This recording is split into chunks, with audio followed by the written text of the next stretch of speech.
Hey guys, at the end of this video, I'll do a reveal of my 2.5 month progression, and I hope you guys enjoy. I'll try to do one with every so many videos, and that way.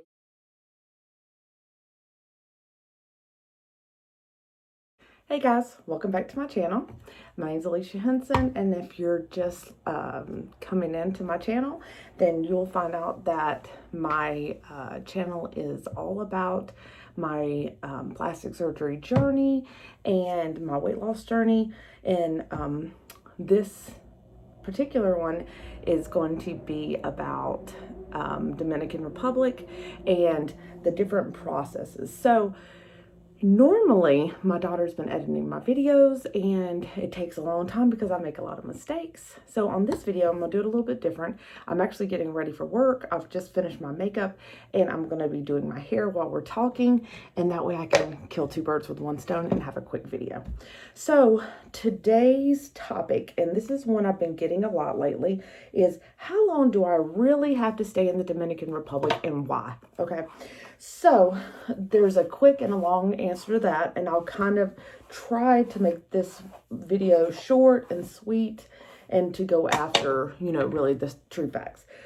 So the short of it all is you have to stay in the Dominican. If you have plastic surgery, like where they put you under, not like Botox or something like that, but where they truly put you under, then you have to stay in the Dominican a total of 12 days minimum for any procedure, okay?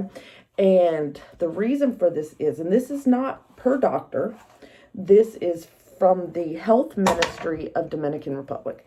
They state that a American or whoever, anybody coming abroad for surgery, has to be in the Dominican Republic 2 days before and 10 days after surgery. So, and then of course, if you want to stay more, then you can, but that is the minimum. Now, each doctor has their own system. My doctor himself, we have to get our, we have to stay, period, until all of our drains are out. And those usually come out between day 10 and day 12. So most of the time it's day 10. That's why the Dominican has made that mandate. And also it's very dangerous for you to fly before then because your likelihood of getting a blood clot is a lot higher. And I will tell you from personal experience that traveling, I was in the Dominican Republic personally about 16 days, 14 to 16 days, because I was there when COVID hit. So I was scheduled to be there 16 and had to leave a little bit early because of that. Your doctor does have to sign a release for you to leave, and they know how long you've been there. So, and that's once you touch soil. So let's say if you're coming from Europe or something and you're on a plane for longer, for like a day. It doesn't count from when you leave. It counts from when you actually land in the Dominican Republic. You have to be there 48 hours before your surgery, period. And your surgery coordinator should be checking your agenda to make sure you're on track for that. But for me, I was really worried that I wouldn't plan accordingly and I would have to get a refund or something like that. And I just didn't want to do that. So 12 days, period. Now, I get a lot of people say, that's just too long to be away from home. I can't take that much time off work. I mean, I hear so much stuff. If you do not have time to take off of work for a tummy tuck or a breast lift, you don't need to get it right now. It's not time. Okay, because you cannot lift your hands up. You cannot do your hair yourself. You cannot wash yourself. You're not in so much pain as you are discomfort. So you could probably do some work from home, or even my surgery sisters did classwork and worked on the computer. That's all possible, but you cannot go and, like me, I'm in sales. So it was not feasible for me to be working. I mean, I was lucky kind of that I had it when the COVID hit, because we got an extra pretty much month off of work because of COVID hitting. Okay. Another thing I want to talk about as far as people saying, oh, I don't want to go to the Dominican only because I can't be away from my kids that long. And they're saying that not like that they don't have any, oh, I want to be with my kids. I don't want to be away from them that long, or I don't have anybody to watch my kids, things like that. I'm going to tread on this very lightly. I have 3 children, but my children are teenagers. I wanted to have the surgery 2 years ago, but I didn't because my youngest was still 9, and I did a lot more active things at that time. Not that I still don't, but I don't have to do as much for him. Kids, when you're with your kids at home, it doesn't matter if you know you have stitches and you know that it'll hurt your results if you do things. When your little kid, when your baby's looking at you, doesn't matter if they're 20 or 12 or 2, when your baby's looking at you, you're going to have guilt. And especially when you're doing something for yourself, which moms have a hard time doing stuff for themselves already.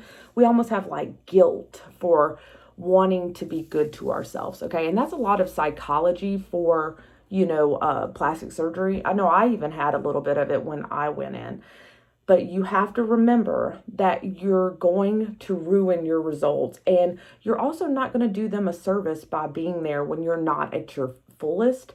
You're going to see toys. You're going to feel like you have to pick them up. You feel like a failure if you don't. In the recovery house, I focused on nothing but healing. It was a wonderful experience. The nurses were used to dealing with that. And so it was super nice to be able to have, people there to take care of me and me not having to worry about taking care of myself. I was there with my 3 surgery sisters who all have children. 2 of my surgery sisters have little kids, like 2-year-olds. And we were all talking about, and I had a breast lift and a tummy tuck and a few other things. And we were just talking about how we missed our kids. We were FaceTiming them and everything. But we were like, oh my gosh, could you imagine doing this and having little kids? I mean, we're so glad. We talked about that constantly, about how wonderful it is that we're not there, at home doing this, and that we had, some of them, my husband watched our kids, and they're 17 and 12, 11. And then my oldest has already moved out. He's 20. But some of them had their mothers watching them, their boyfriends, their, brothers and stuff like that. So you just have to make do. If you don't have anybody to watch your kids, then it's just probably not time, because there's people who pull out their stitches, lifting kids too soon, just doing too much. And the recovery house makes a huge difference too, because of the fact that they have hospital beds, and that's kind of a must. I know a lot of people use recliners and things like that. I met a lot of girls who did Airbnb. All of them regretted it that I met. They had nurses come in and things like that. But really, you need someone to cook for you. You need to make sure that it's not a quick food, that it's high protein food. You really need somebody there that's got experience in this and that knows what you're doing. So anyway, that was just a reason why 12 days in the Dominican is kind of a must. You don't want to get on an airplane that soon. After surgery. It's just silly. If you're in that much of a hurry, then your timing is probably off, and you're trying to fit in something that isn't going to work out. You can do FMLA, because most of the time when people get plastic surgery, they're getting a hernia repair, like myself and my surgery sisters.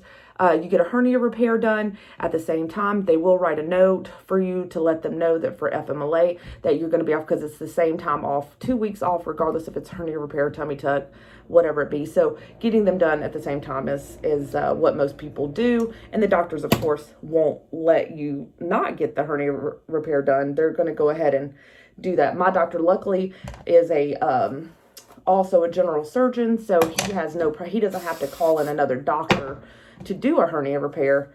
So Dr.Luis Mejia can do that hernia repair and all that at the same time. Anyway, guys, I know I look crazy right now, but like I said, I was trying to get in a quick little 10-minute video I've got 2 other videos I've already made, one on packing and one on my recovery house.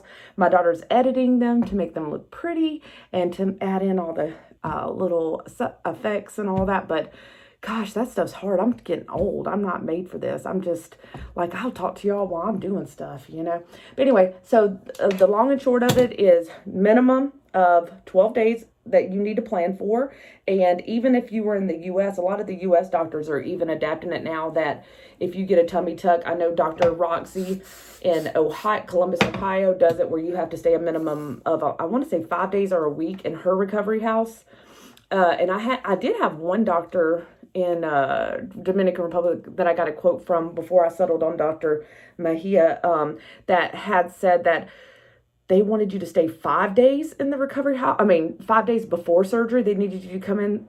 I don't know any reason for that unless he owns a recovery house and wants to make a little bit more money or something. But I'm not sure why you would need to be there 5 days before. 2 days was plenty to do blood work, cardio, your the cardiologist, the x-rays, and everything else.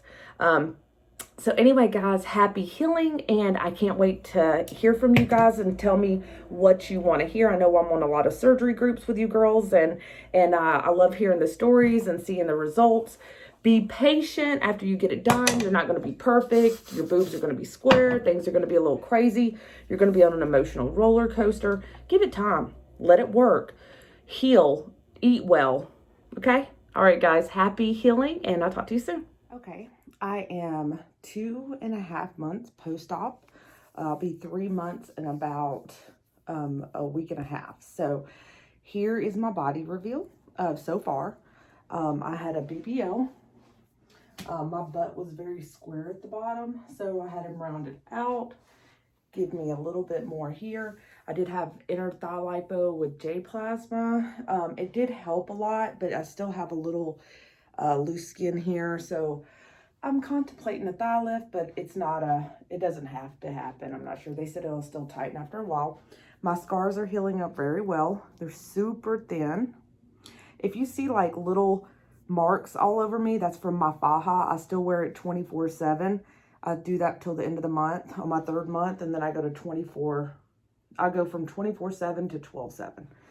So there's my scar so far. I have a little bit of swelling left here, so you'll see a little bit of a lump here. That's from the fluid they pump you with. My belly button is healing well. I still am using a earplug to keep make sure that it stays nice and thick. And then I'm not going to show you. So here's this so far. I'm trying to go slow.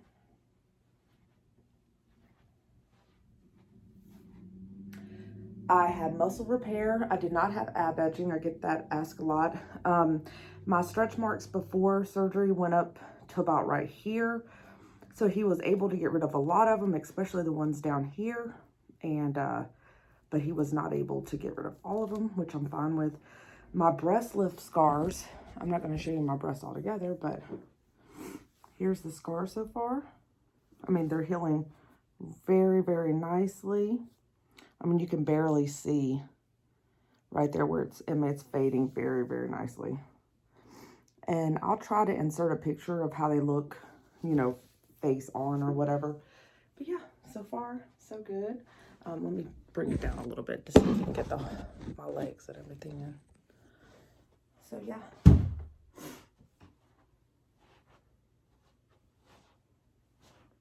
There we go. All right, guys. I'll talk to y'all soon. You'll see a reveal next month.